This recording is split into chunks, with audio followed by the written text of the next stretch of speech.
Okay, this is part 2 of the Yakuza Christmas special. Also, I got for the Vita is Shinobi 2, Revenge of Zin, I think. Yeah, Revenge of Zin. And it's pre-owned, so there's really no cover, so like there's no back, so I can't really show you the story or anything like what it says in the back.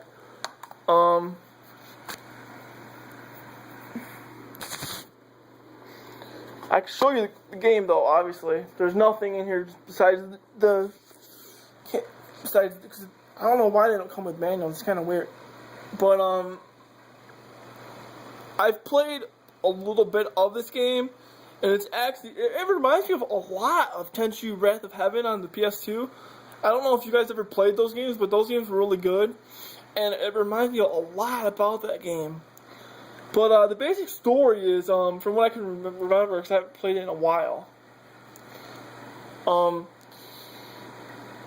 your friends, your family, or your loved one, or whatever gets killed, and your friend or somebody like takes this mirror, and they're trying to assemble it to like do something evil. I'm not that far in the story, but they're trying to do it. They're trying to do that to like solve an army or to get an army or something. And it's your job to get all these mirrors back. But you could also like, you also got to like pick a side to like, because there's like 3 fractions. There's like, I haven't played this game in a long time, so forgive me if I'm like, just like the storyline doesn't make much sense. But like you have to pick up with these like 3 fractions, and then you can like go back and forth to whatever fraction you want, or just stick with one altogether. And you could like do these missions like, oh, steal this map or something from this fraction, and that'll get your trust up and stuff like that with that fraction. Then they'll also give you stuff like to make medicine or weapons or stuff, because you can do that like with alchemy. You can make weapons or medicine or whatever.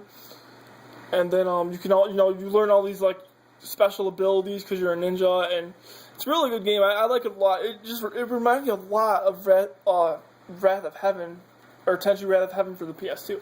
It's a really good game though. Plus it's how much did I pay for this? Yeah, I only paid like $18 for it, so it's, it's a good game. But here, I want to see something. Hang on, before we go with the next game, I want to see something.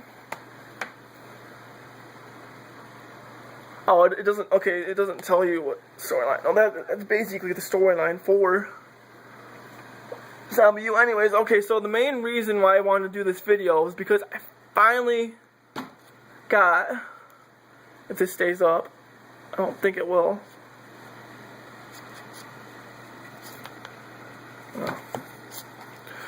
I finally got Gotoku 5 or Yakuza 5, and this is the Asian version. I got it from Hong Kong, and no, there's no English subtitles in this game. It's all Japanese. But I have read there are like fan-made there are like stay okay there are like fan-made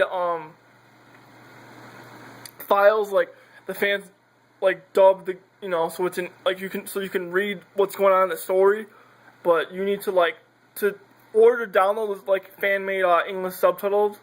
You need a hacked PS3, so it can work, but they do exist because I found one for Yakuza 5, obviously, Yakuza Kenshin, if you believe it, and also Yakuza HD collection with Yakuza 1 and 2. But you could just play Yakuza 1 and 2 on the PS2, because just to see the story.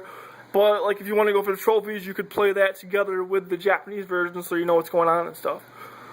But I finally got Yakuza 5, like, after, like, 3 months of, my friend Survirus77 ordered it for me for Hong Kong for Christmas.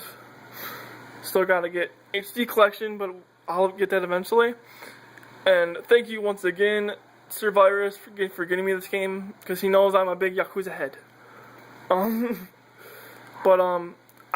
I'm gonna show you the game, and then I'm like gonna basically tell you the story and stuff.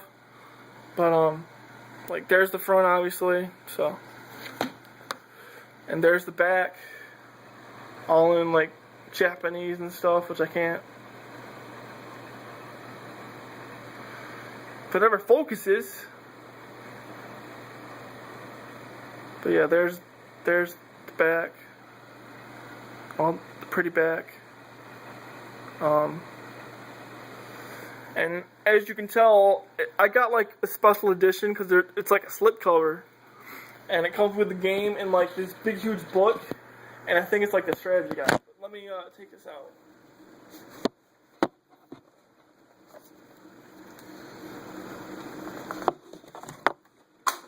I'll pick that up later.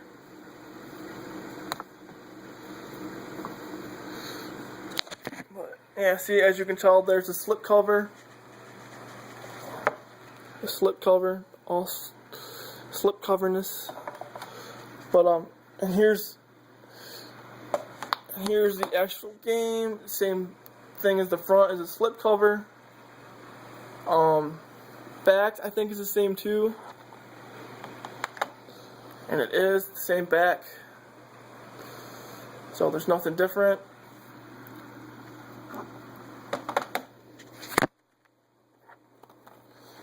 And then here's the game disc, and here's the manual. It's full colored and has like it's 53 pages long. So it's like that's one thing I like about Japan is that they actually take the time to have a decent sized instruction booklet with like all colored, and it's because American instruction booklets don't do that anymore. We get like pages, like 2 or 3 pages or whatever. But as you can see there, it's all colored. There, it's all colored, and more colors, but it's all there. It's all in Japanese, so you can't understand it, but it's there. But I almost dropped it. Okay, now I will tell you a little. Oh, I forgot to show you my Vita too. I'll show you that after I. I'll show you right now before I start talking about Yakuza 5. But here's if I can find a good. There you go. Here's my Vita. So just so people know. But Ryuga Gotoku 5 is came out December 6th in Japan, so it just came out recently. It's also like a reboot of the series because it's like what they did with the Yakuza of the End or Yakuza Dead Souls. They the guys that make the Yakuza games, they thought that was like the end of it, like for the old series. So they ended the old stuff with Yakuza Dead Souls, and they like changed a lot of stuff, like the graphics, the story, all the there's way more content than ever. So they kind of rebooted the series with Yakuza 5 because there's like 5 characters. There's like 5 cities. It usually takes 1 year to develop Yakuza games, but with Yakuza 5 it took like 2 years. So they took a lot of time with this game. And I could basically tell you the main plot. Hang on. Well, I mean, at least the basic of the plot, because there's always more to this game. But where is my controller?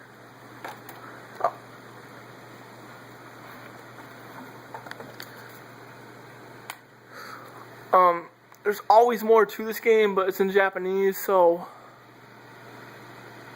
yeah, here we go. The plot is the game picks up following the end of Yakuza 4, with Yakuza Dead Souls being considered a non-canon spin-off, like Yakuza Kenshin or the Black Panther 1 and 2 for the PSP.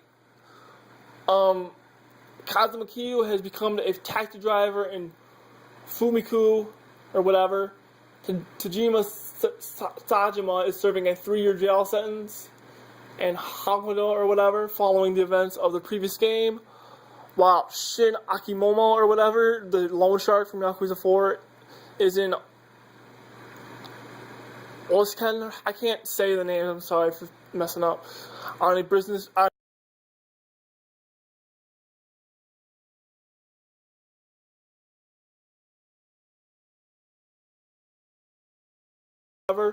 Pursuing her childhood dream of becoming an idol.